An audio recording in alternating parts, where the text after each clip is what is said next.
Malik steno centre में आप सभी का स्वागत है। मैं M के मलिक आज लेकर आया हूँ रामधारी गुप्ता खंड 1 से प्रतिलेखन संख्या 65 और 66, जिसकी स्पीड होगी 90 वर्ड पर मिनट। डिक्टेशन स्टार्ट होगी ठीक 5 सेकंड बाद।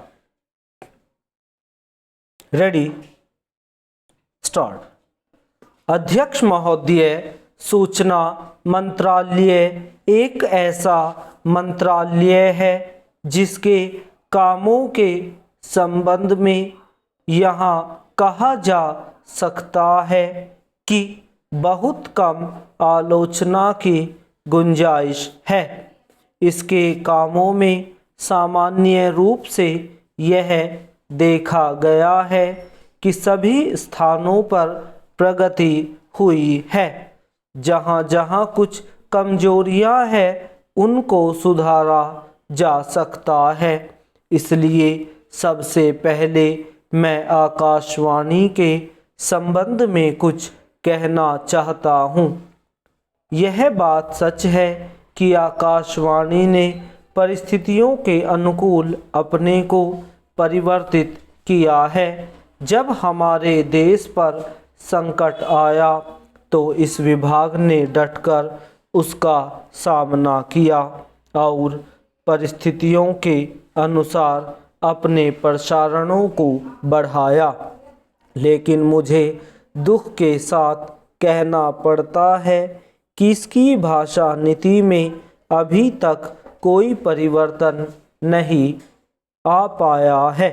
इस मंत्रालय का एक महत्वपूर्ण पत्र विभाग सूचना कार्यालय है, जिसके द्वारा सभी सरकारी सूचनाएं अखबारों के द्वारा जनता तक पहुंचाई जाती है। अभी तक हमारे इस मंत्रालय का यह दृष्टिकोण रहा है कि इस देश की भाषा अंग्रेजी है और सब काम अंग्रेजी भाषा के माध्यम से होना चाहिए। यही कारण है कि इस विभाग से जो सूचनाएं प्रसारित होती है उनमें से अधिकांश अंग्रेजी में ही प्रसारित होती है, जिसके कारण देश भर में हमारी सरकार की बातें जनता तक नहीं पहुंच पाती।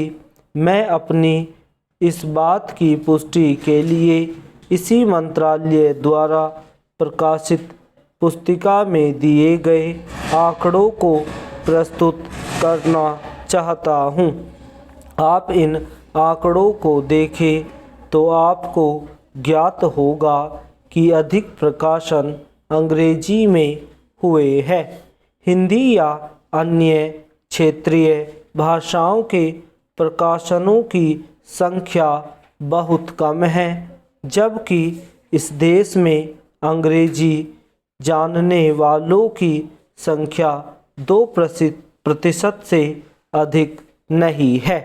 अन्य भाषाओं के जानने वालों की संख्या इस देश में 84 करोड़ है। इस दृष्टि से आवश्यकता इस बात की है कि हम अपना सारा काम अपनी भाषाओं के माध्यम से करें। अभी कई माननीय सदस्यों ने अपने विचार व्यक्त करते हुए कहा है कि 1965 से हमारे देश की मुख्य भाषा हिंदी हो गई है और अंग्रेजी केवल सहभाषा के रूप में है। लेकिन फिर भी अधिकांश काम आज भी अंग्रेजी में ही होता है। मैं चाहता हूँ कि आप ऐसे कदम उठाएं कि देश भर में हिंदी के माध्यम के द्वारा यह कार्य सुचारू रूप से चलने लगे। जो आंकड़े हमें दिए गए हैं उनमें बताया गया है कि पत्र सूचना कार्यालय के हिंदी विभाग में अपर्याप्त कर्मचारी है। अध्यक्ष महोदय, मैं मंत्री महोदय को बतलाना चाहता हूँ कि कुछ वर्ष पूर्व इस विभाग में अपर्याप्त कर्मचारी थे। इस दृष्टि से इस विभाग में हिंदी के काम में कोई प्रगति नहीं हुई। अध्यक्ष महोदय, आपके लोकसभा सचिवालय में हिंदी के काम में काफ़ी प्रगति हुई है।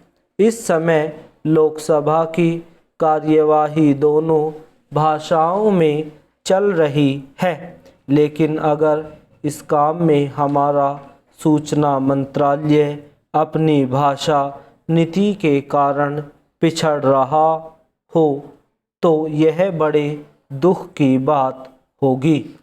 खाद्य तथा कृषि मंत्रालय की मांगों पर बोलते हुए मुझे याद आता है कि जितने भी महत्व आज तक दिया गया है और जितना महत्व आज दिया जा रहा है वह बहुत कम है। अभी अंतर्राष्ट्रीय व्यापार पर बोलते हुए व्यापार मंत्री ने बताया था कि निर्यात की आमदनी में कृषि का कितना महत्वपूर्ण योगदान रहा है।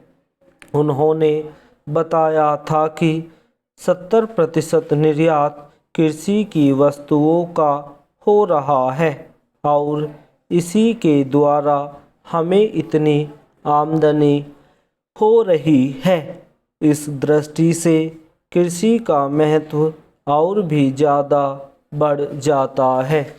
उन्होंने यह भी बताया था कि यदि कृषि उत्पादन केवल 5% और बढ़ जाए तो निर्यात से हम 100 करोड़ रुपए के लगभग अपनी आमदनी को और ज़्यादा बढ़ा सकते हैं। इतना महत्व इसका होने के बावजूद भी मुझे बड़ा खेद है और सचमुच यह बड़े दुख की बात है कि आज कृषि के ऊपर जिसमें 100 करोड़ रुपया कमाने की क्षमता है, 1 करोड़ रुपया भी खर्च करने के लिए तैयार नहीं है। मैं तो यहाँ तक कहूँगा कि जिसे हम औद्योगिक उत्पादन मानते हैं उस प्रकार का उत्पादन आज भी हमारे देश में नहीं हो रहा है। वास्तव में उत्पादन केवल कृषि में हो सकता है, क्योंकि कृषि वस्तुओं से ही आपके दूसरे औद्योगिक संस्थान चलते हैं। यदि रुई देश में पैदा न हो तो कपड़ा कैसे बन सकता है? यदि मूंगफली देश में पैदा न हो तो वनस्पति घी देश में पैदा नहीं हो सकता। इसलिए हमारा सारा उत्पादन कृषि वस्तुओं पर ही निर्भर है। इसी तरह से खनिज पदार्थों की स्थिति है। यदि खनिज पदार्थ निकालने पर ज़्यादा जोर दिया जाए तो उससे न केवल उत्पादन बढ़ेगा, हमारे उद्योगों को काम मिलेगा, बल्कि विदेशी मुद्रा भी बहुत बड़ी मात्रा में कमाई जा सकती है। हमारे देश में हर प्रकार की वस्तुओं का बहुत बड़ा भंडार हमारी भूमि में उपलब्ध है। Full stop.